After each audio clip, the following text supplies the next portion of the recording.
গেল 5 দিন আগে কক্সবাজারের সদরের ঝেলংচার জানারগুনা এলাকায় মাথা এবং হাতবিহীন গৃহবধূর মরদেহ উদ্ধার করা হয় এবং এরপরেই দুদিন পরে মূলত ঘাতক স্বামী সাইফুল ইসলাম তারেককে আটক করে ঢাকার শাহবাগ থানা থেকে ঘাতক স্বামী সাইফুল ইসলাম তারেক পুলিশকে তথ্য দিয়েছে ঠিক কক্সবাজার শহরের যে কুরুশকুল নতুন ব্রিজের নিচেই তার স্ত্রী শাহিদ আক্তার মুন্নির মাথা এবং হাত ফেলেছে এবং তাই সেই তথ্যের ভিত্তিতে পুলিশ এবং ফায়ার সার্ভিস গৃহবধূ শাহিদ আক্তার মুন্নির মাথা এবং হাতের অংশ খোঁজার জন্য এসেছেন। আমরা সেটা দেখতে পাচ্ছি এটি মূলত আরো 15 থেকে 20 দিন আগের হত্যাকাণ্ড এবং এই হত্যাকাণ্ডের পর গেল 5 দিন আগে কক্সবাজার সদরের ঝিলংজার জানারগুনা এলাকা থেকে শাহিদ আক্তার মুন্নির মাথা এবং 2 হাত কাটা মরদেহ উদ্ধার করা হয়। মরদেহ উদ্ধারের পর 2 দিন পর তার স্বামী ঘাতক সাইফুল ইসলাম তারেককে আটক করা হয় ঢাকার শাহবাগ এলাকা থেকে। এরপরে সাইফুল ইসলাম তারেক পুলিশকে তথ্য দেয়, আদালতকে তথ্য দেয় যে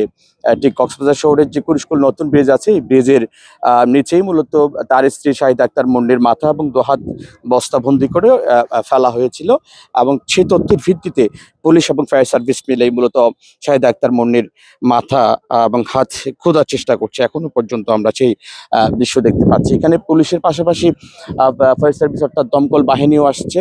তারা বাকখালী নদীর দুপাশে যে ঝুপঝাড় কেওড়া বাগান আছে এসব জায়গায় তারা খোঁজার চেষ্টা করছে।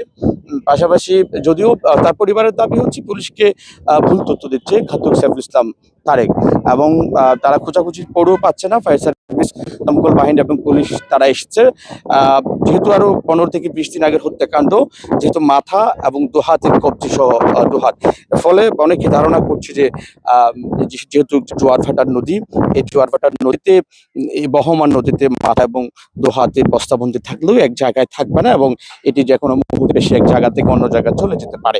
বলে রাখি যে আজকে শাহিদ আক্তার মুন্নির পরিবার মানববন্ধন করেছে, বিক্ষোভ করেছে, প্রতিবাদ করেছে যে ঘাতক তাদের মেয়ে শাহিদ আক্তার মুন্নি হত্যাকারী যে তার বিচার দ্রুত করবার জন্য তারা মূলত বিচার চেয়েছে, বিক্ষোভ করেছে কক্সবাজার জেলা প্রশাসকের কার্যালয়ের সামনে। যেটি বলছিলাম 5 দিন আগের মরদেহ উদ্ধার হয়েছে শাহিদ আক্তার মুন্নির মাথা এবং 2 হাত কাটা।